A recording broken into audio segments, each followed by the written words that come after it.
Evrópa unga fólksins skrifstofa sem veitir styrki úr Erasmus Plus áætlun Evrópusambandsins og styrkir verkefni æskulýðsgeirans og sem tengist æskulýðsstarfi á Íslandi. Árlega hérna á Íslandi erum við að veita 1,6 milljónir evra í styrki í verkefni sem fara fram hérna á Íslandi eða sem íslenskir hópar taka þátt í og svona aðalskilyrðin við svona verkefni eru að þau snúi að ungu fólki á aldrinum 13 til 30 ára eða séu unnin fyrir þá sem að starfa með þessum hóp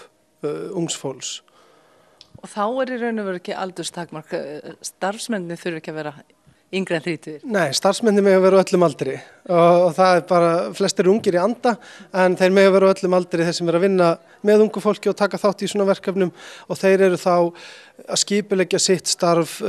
skipuleggja einhvers konar endurmenntun, fara á námskeið eða fara í heimsóknir til annarra Evrópulanda að læra hvað er verið að gera þar, læra inn á starfsemina þar og kynna sér það sem verið að gera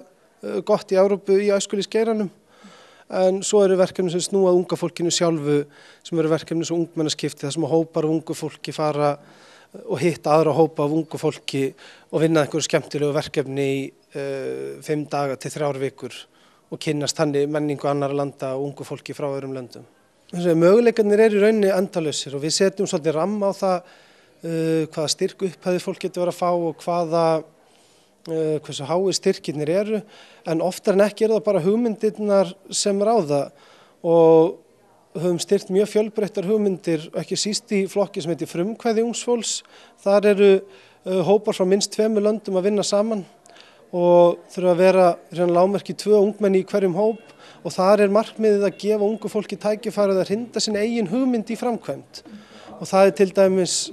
verkefni Reytir á Siglufirði, þar voru hópar ungu fólki að taka á móti öðrum hópum og vera með svona litla listahátíð og listagjörninga í bænum og slíkt og það hefur verið styrt af okkur og þá ferðakostnaður fyrir þátttakendur til að koma og svo styrkur til að framkvæma verkefnið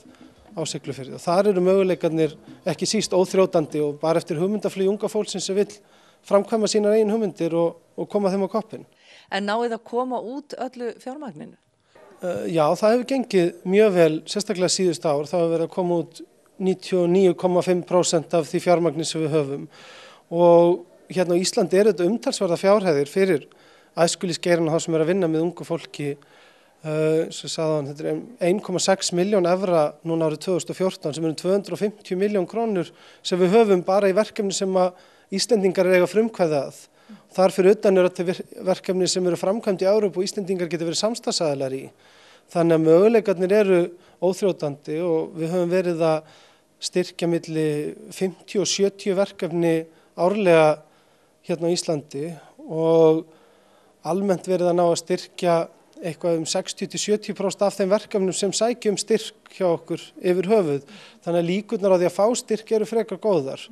og fólk alveg vera óhrætt við að sækja og hafa samband við okkur ef það er með einhverja hugmynd sem það heldur kannski að falla inn í þennan ramma, að hafa samband og nýta okkur sem auðlind til að hjálpa sér